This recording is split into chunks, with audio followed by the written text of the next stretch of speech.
It's true. So, but we took my band and we played all over India, and we're playing a new music, the music that you heard, and what Raphael said in his description. It's really like nobody's doing this, taking jazz, taking world music, taking Indian music, taking electronics, and mixing it together. Why? Because we live in a world where we live together. We can access on Facebook music from different cultures, on SoundCloud, on iTunes, on YouTube. You can listen to things from many different places, and everybody everywhere can access all these things. And for me, I want to represent all the different things I listen to. So that's where we keep going and we keep pushing our ideas. And we've been touring internationally since 2003. Like I said, I took my band to India, and I realized even though it's new music, like no one has heard this music before, people can recognize, okay, yeah, there's some jazz, maybe there's some electronics, there's some things I know, some things I don't know, so it works. So Tarana has performed in Taiwan, in Lebanon, in Israel, in China, in London, England, and all over the United Kingdom, all over the US, in Canada, and we've even played in Mexico. So we'll talk about that later. We started to come in 2009 to Mexico. We have a booking agent, and she never heard our kind of music before. She said, wow, Tarana is really new. There's no band in Mexico or US that sounds like Tarana. You guys should come.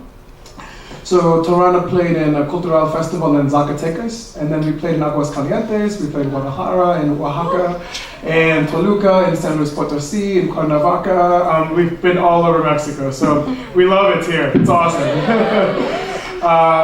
Especially in Oaxaca, it's awesome. It's really good. So we've been all over Mexico, and everywhere we go, people say to us, I never heard this kind of music, I never heard. So what do you call it? Well, how do you call your music? And I said, I don't know. I call it folk music from nowhere. So it's from a country that doesn't exist. It's from India, it's from China, from Brazil, from Morocco, from all over the world. We're just taking and putting pieces together. So I don't like to put a label, I don't like it when people say it's world jazz, or it's experimental jazz, or avant-garde jazz, or anything like. I don't like labels for my music, because you guys, the audience, are smart. You guys know. You don't need to be told what to do. You don't need to be told this music sounds like this. You can listen to it and you can know on your own, So I feel like you guys decide. Maybe we'll ask you what you thought of our music, but try to be nice. So I can talk a little bit later about how we tour. I think it's important to tell you how many musicians here, by the way. I'm just curious, how many musicians? Cool. How many visual artists? And the others are, can you tell me? Theater, okay. Okay, so we do a lot of theater. We're always on stage. So we have to learn how to be good performers, and we have to make videos. So we need a lot of visual people. We do a lot of graphic design. So there's a lot of things that go into being an independent musician, from making music, making records, making promotions, going on tour, working with different labels, working with communities. And so why do we keep coming to Mexico? First, we love it, but also we feel that once you make a community of people that know you and know your music, and they talk to each other, it makes it easier for people to understand about our music and to learn. Because, as independent artists, we don't have the money of Shakira or people like that. It's just impossible. And I toured with Shakira for 5 months. I mean, it's completely different, In 2009, Shakira came to New York, and I know her music director, Tim Mitchell. He's a friend of Roberto Rodriguez, who used to be the music director of Gloria Estefan. Anybody know Gloria Estefan? Yes? All right. Miami Sound Machine. I love Gloria Estefan. So Roberto used to work with Gloria Estefan, and when Shakira came to New York, she said, oh, we need a percussionist tomorrow. And they can get it, because in New York, you can get any kind of musician to play any instrument. I mean, New York's just, so big. People from all over the world, from Haiti, from Norway, China, Colombia, Ecuador, Brazil, Germany, Indonesia, Korea, Japan, everybody is in New York. So you can get any kind of instruments. So they call me, and I thought it was a joke, you know? I said, yeah, you have to come tomorrow. We're gonna make a taping for Shakira. I'm like, what? Who is this? Is this a joke? You know? So I went down there to the studio, big studio in Manhattan, and Shakira did not come for 4 hours. We're waiting and waiting. We're just sitting like this. We're sitting, and, you know, like, where is Shakira? How come she's not coming? And I'm just like, you know, like. So finally, so we're rehearsing the song for 4 hours, right?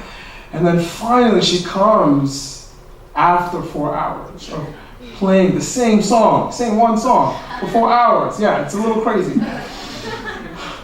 And then she comes, she sings it in 3 minutes, she plays it perfectly, and she leaves. She doesn't stay. So I got to meet Shakira for 3 minutes on the first day, you know? But then the second day, third day, she was there every day for the rehearsals. And you know what? I mean, she's very, very, very friendly, very humble. And she comes and she's eating lunch with the musicians and she's talking to everybody and, you know, very respectful of the artists that perform with her. She said to me, we're very lucky to have you on stage because without you guys, I have no music to play behind. And I thought that was amazing because, you know, it's Shakira. She can say anything. You know? So that was pretty amazing. So that was very, very different from the kind of music that you hear. Most of what I do is avant-garde or experimental or mixing different styles. And once you start mixing styles, you know, it gets complicated because people want to know, well, is it jazz? Is it world music? Is it experimental? Is it electronic? What is it? And I say, it's all the above, you know? So then people get a little confused. So it becomes difficult to get booked sometimes. But when you have a concept and you have a video and you have a record and people can just listen, you know what? I'm not going to tell you about the music. Just listen. And I think it's easier to just understand what's happening. And I think that's been part of our success. Is since 2003, we've been on a record label in Portugal called Clean Feed that lasted till 2008. And we went to Portugal many times. I love Portugal. Played all over Europe many, many, many times. Big festivals, small festivals, and the same thing. We have a CD, people come to our workshop or our concert, and then they like the music and they come back again. So part of our success has been really promoting ourselves with our recordings, and we can talk about how to promote yourself as musicians also. So I'm going to take a little breather. I'm going to turn it over to Rick Parker, and he'll talk a little bit about himself, maybe even in Spanish. Who knows? Ok, vamos. Sí, Ravish y yo tenemos una experiencia muy parecida en que nosotros dos empezamos tocando música diferente que estamos tocando ahora. Y para mí empecé, yo quería tocar jazz moderno, jazz acústica y con composiciones, algo no muy tradicional, pero algo que se llama jazz. Y definitivamente no había confusión. Y las lecciones que encontramos es que hay que mantener una mente abierta y una personalidad con flexibilidad.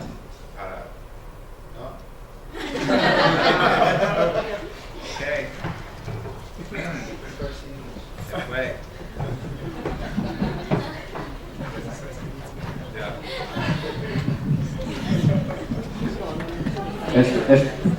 Este micro no me gusta mi español.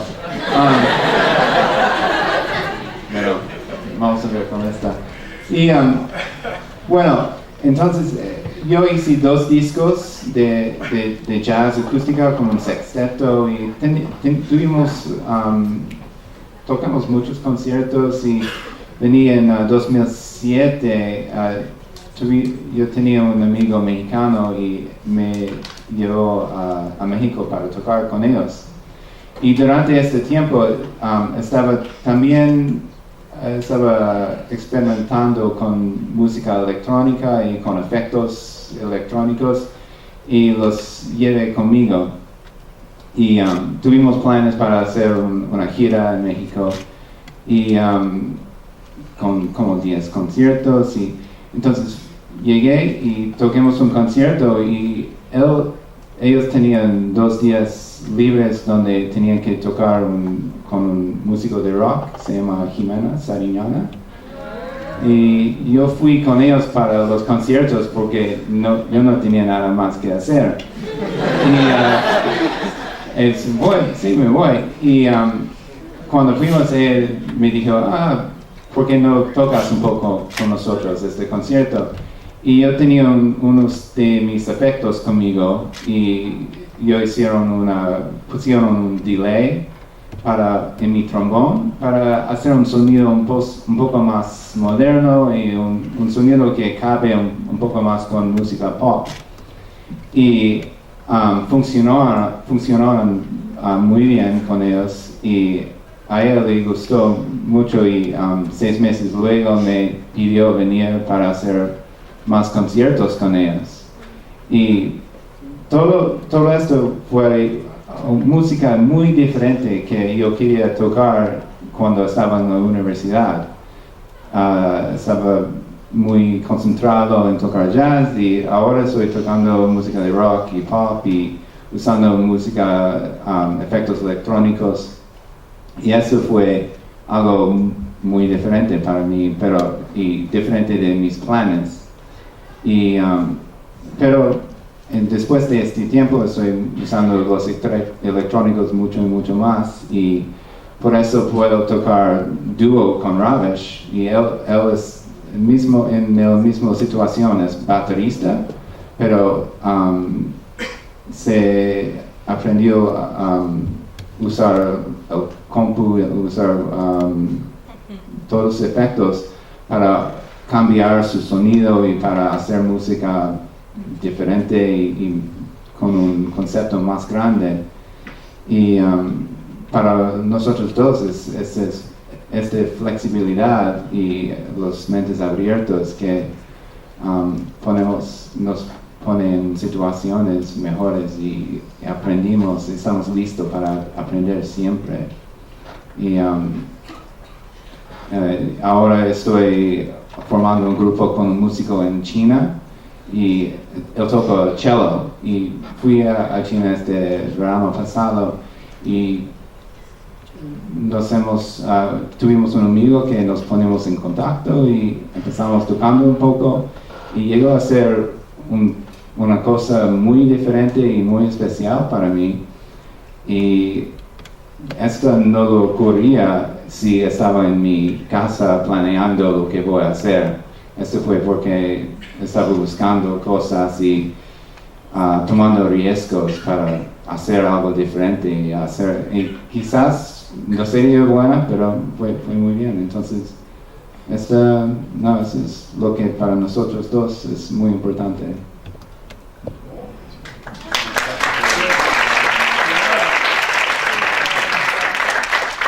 So, how do you start? You have a band and you want to play music, you want to go outside, and you want to play anywhere, especially, if you have a new band that nobody knows.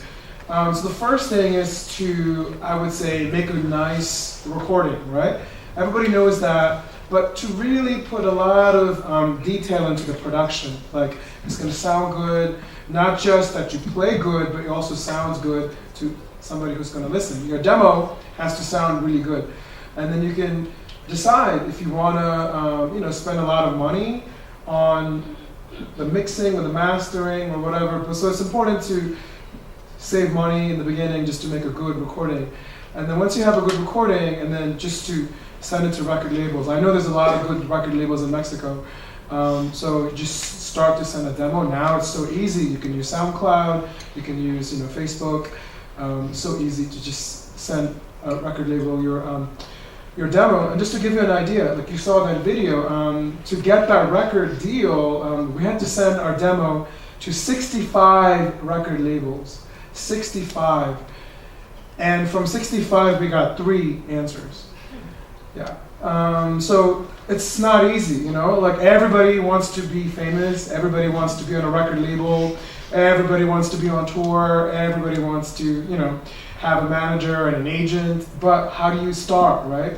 So the first step is at least to start to get a good recording together, and then once you do that, have a Facebook page, and then just to have your own website, because remember, Facebook is not going to be forever, you know? Maybe tomorrow Facebook is going to die, so what's going to happen, you know? If you put all your energy on being on Facebook, and then tomorrow something happens to Facebook, then you have nothing, no media presence on the internet, you know? So it's really important to have your own website, that's your own special domain, whatever you have, and then also to have Facebook and SoundCloud and, you know, everything else. And then you start with that, and then also just to, you know, just to play as much as you can to get a live sound together. And then what I started to do very in the beginning was, I knew that this music that I'm making with Tarana is different. It's not just jazz, it's not just warm music. It's going to be difficult to get a booking. So I started to reach to promoters in other countries, you know, even though I wasn't famous, you know, nobody knew. I had not worked with Shakira.